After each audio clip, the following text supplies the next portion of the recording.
Hello, welcome to JH Stampin' Studio. I'm in the studio today to record a demonstration of the Joseph's coat technique. I haven't done this very often. I had a recent challenge with my Stamper Stars group and it was enlightening, let's put it that way. First of all, I love embossing, so this doesn't involve embossing, but it's a lot more involving colors and inks. So I thought it would be a great opportunity to demonstrate it in case you'd like to give it a try. So we are going to use the stamp set Dragonfly Garden. I think the images of the dragonflies in here and also this lovely floral image work perfect for the Joseph coat technique. It is found on page 23 of the catalog. And as you can see here, it also coordinates with this Garden Wishes stamp set, and there is a punch. And we're not going to use the punch today, but there is some bundle savings when you do order both of those. This has been a set I have used often, and I highly recommend you get it if it's not in your inventory. All right, with that in mind, we're gonna move on. So I am using the, shall we say, what is it called? The shimmery white. I'm not sure if you can see the shimmery in it, but part of the reason I'm using that is because we are using a lot of ink, and I just didn't want the paper, regular cardstock, to absorb a lot of that moisture, and this shimmery white is a little better at doing that when it comes to watercolors in particular. Not that we're watercoloring, but I just thought it was a safer choice today. Additionally, I am going to be using the colors of Pacific Blue, kind of to represent water, Granny Apple Green to represent, you know, grass, and the Daffodil Delight to represent the sky / sun. And then our last color is Blackberry Bliss. And when I go to apply that, I'll talk about why I chose that one. So we are going to start with Pacific Point and use our blending brushes. Now you can use a number of different blending techniques. If you haven't tried our blending brushes, I highly recommend you get a set. They come in 3 to a pack, and I believe they're $12. I did want to have this blending to be pretty dark, partly because we end up covering it with dark ink at the end.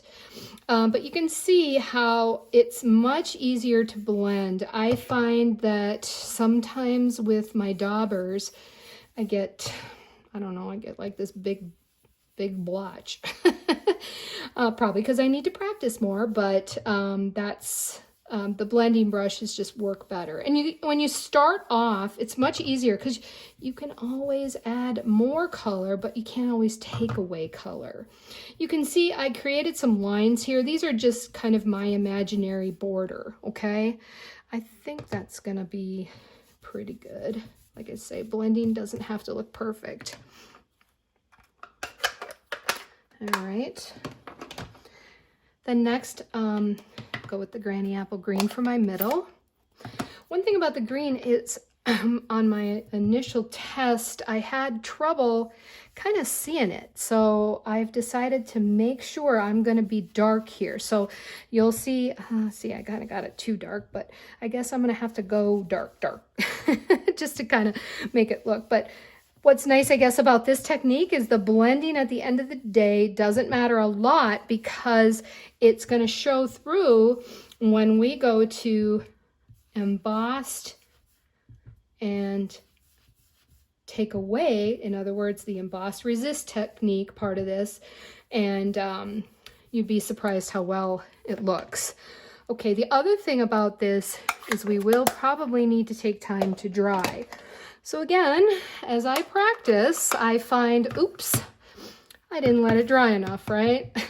So it caused a lot of problems when I went to apply my embossing powder because it was like everywhere, and so then it kind of defeated the purpose of having areas with just ink. So anyway, once I'm done with this, I am going to take it off and let it dry a little bit, and we can just chat a little bit about some things coming up. So I don't know if I mentioned, I did use a small piece of adhesive on the back just to help it stay in place, but I'm going to let this dry. Let's talk a little bit about the upcoming catalogs. Now, I can't show you what's in the catalog, but I can show you the covers. So yes, we have another Celebration. Those of you that know Celebration, it's Stampin' Up's best promotion. Last year they had 2. So we just got off of one in September. It was a lot of fun. We enjoyed some of those fun stamps, and this one's coming up January 4th through February 28th. Again, 2 months. Same sort of promotion where you purchase $50 and you get to pick a free item.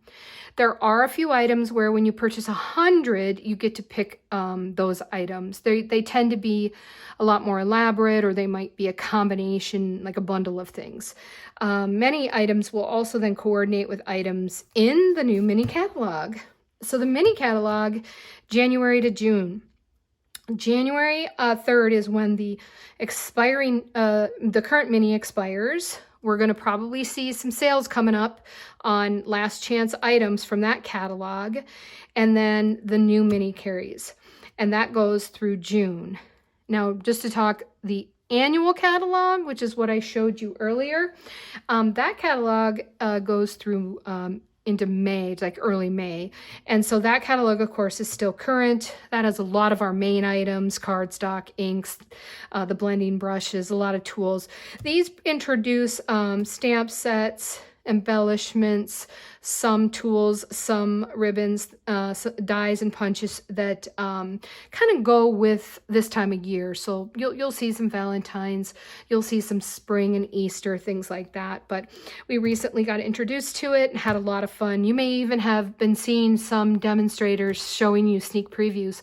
I've not ordered anything yet, so pre-order comes up here soon, and I hope to have that probably within the second week of December, so I can start showing you some fun new product. I think you'll be excited. I know I am, and I love Celebration. I mean, what else is there to do in January except craft? All right, let's see what our paper looks like. I think we're pretty good. As you can see, I've been practicing here. I think what I'll do is I will take my paper towel, excuse me, and let's just see, make sure it's not coming off. Yeah, all right. I think we're good. So embossing, right? Stampin' Up sold an embossing buddy. They don't anymore. It's kind of just a static powder. It helps keep the actual embossing powder from sticking too much. So, you know, I use it because I have it. If you don't, I don't think it's the end of the world, but it's definitely a tool you'll want to have. All right, so next up then we have Versamark. So Versamark allows the embossing powder to stick. We got these lovely dragonfly images. And I'm going to just start one kind of, actually here, I'm going to start him here in the corner. And move him on up. Moving on up. Okay, let's see what that does. And then I decided I am going to use this, like, I guess for lack of a better, I think it's cornflower type wildflower. I think they're so pretty, especially embossed. And these are not going to, I'm having trouble. These are not going to have the full image because the it's a little tall for the paper, which I don't think I mentioned is 5 by 3 3/4. And then I thought I'd add these little guys flying away. All right, I'm gonna stick them so you can't see too great. If I put, there we are. Stick these guys here. All right. Now to the embossing. Clear embossing powder is what you want. And I need to remove this. And I'm going to put a little paper over it because embossing powder can be tricky. Let's just face it. It's messy, but yet it's so lovely. I remember the first time trying embossing, and I just was like, ooh, ah. And that's what everybody does. I mean, when you show a new stamper how to emboss, they just, like, their mind is blown. How does this happen, right? So it is definitely not for a beginner, but yet at some point a beginner wants to learn how to do it. I know several of my customers that are new, and they're like, oh, I really got to learn how to do that. But it does require that you own some tools, right? That Versamark, you know, this is the second time this has happened where my my embossing powder seems to be sticking almost too much to it. Well, we'll see how it goes. Hopefully I got it off. Sometimes I will take a like a paintbrush and just lightly like see if I got any lines. I think we're good. I think the rest of it came off.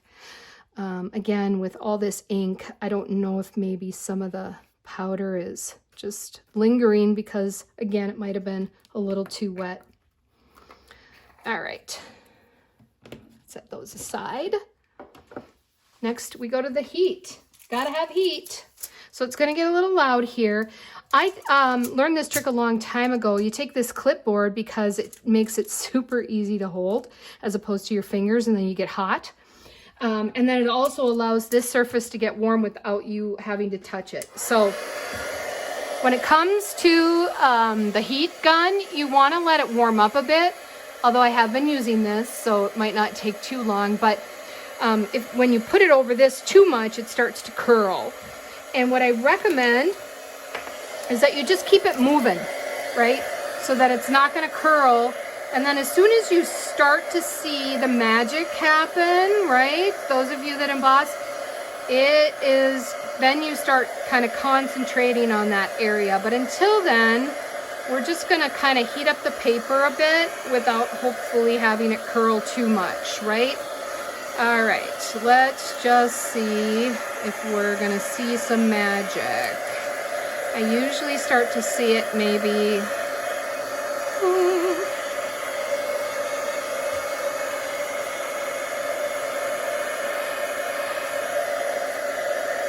there we go. You see how the clear is becoming shiny? Woohoo! And then that's when it starts to move pretty darn fast from there. It's crazy how fast. It just means that everything heated up well enough to now make that shiny look, right? So you can kind of see I have a few shiny specks. All right. That'll do.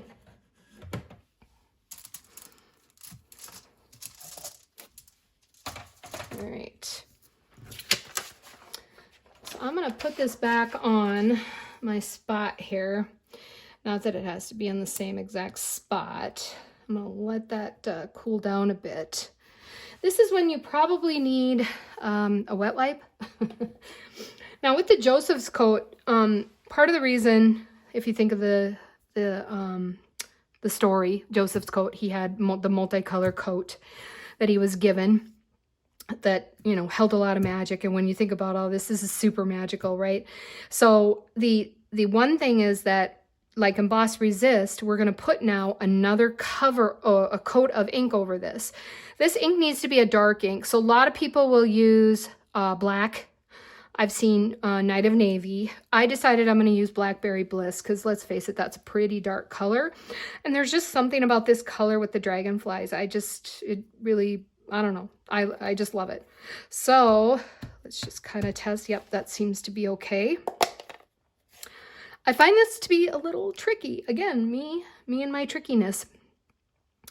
So I'm gonna hold one side and I'm gonna just start to pour this ink on, right?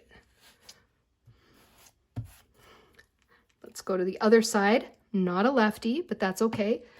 I don't need to have it perfect. Wow, exactly, right? What did I just do? Okay, apparently it's a little too tight. That's why we use the other side. Okay, let's give that a try. I know why. Yeah, because that's the side that opens. So of course it's doing that, right? Okay, I think we've got it. Okay, now you see how much ink is on here? Whew, holy cow, a ton. I'm gonna wash my hands just enough. And I'm actually gonna take this off now. And I'm gonna fold this just because there is so much ink on it. I probably overdid it, but that's okay. See, I'm not perfect either. I learn as I go. And then the magic happens with, just like other emboss resist, I thought I had this handy, but I didn't. You will wipe it off, okay? And let's just start here. And do you see how the colors from your blending are showing up, right? It's crazy. It's just so magical. And some of this, oh, see, because I got a little bit of that extra powder and ink there, whatever. It's not a big deal. I always say, hey, I think I might add just a tad more ink right here. Oh, geez, Jill. Okay, much better. I think again with the extra powder, I have just some of this look up here, but that's okay. I think it looks lovely. Okay, what do you think? Total magic. And now I will say, compared to my old one, and I'll show you my old one. Here's that. I think the green is showing up much better. I will say though, I think what the yellow has kind of, I need maybe some thicker powder here or something. I'm not sure. But regardless, they're both unique. They're both different. I decided that I needed a better space for the sentiment, so that's why I moved it over a bit. And then what we're going to do is, of course, create our card. So now I put together two. All right, let's see what we have here. So I decided that I would stick with the base, but here is Granny Apple, right? And here is Daffodil Delight.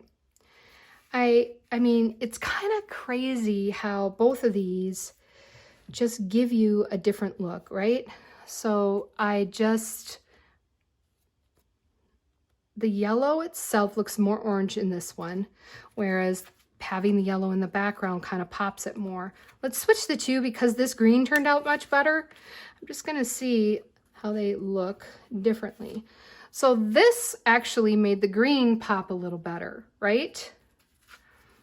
And this one, yep, my yellow still looks a bit orange. I'm guessing that is because of the Blackberry Bliss, which is fine. So then I already stamped these together, and I was going to just do the opposite colors for a true friend, and just kind of put them in a spot that they fit best, right? I could put this one over, yeah, I like it better. So these are just popped a little bit, and then we adhere it, and we're good to go. So these are your cards. Again, this I did earlier, this I did now. Sometimes they will obviously turn out different each time in many respects. And you can try it with any number of different colors, any number of different stamp sets. I think the more images you have to cover the paper, the better, because then you've got that blending that comes through in the background. I hope you enjoyed this demonstration.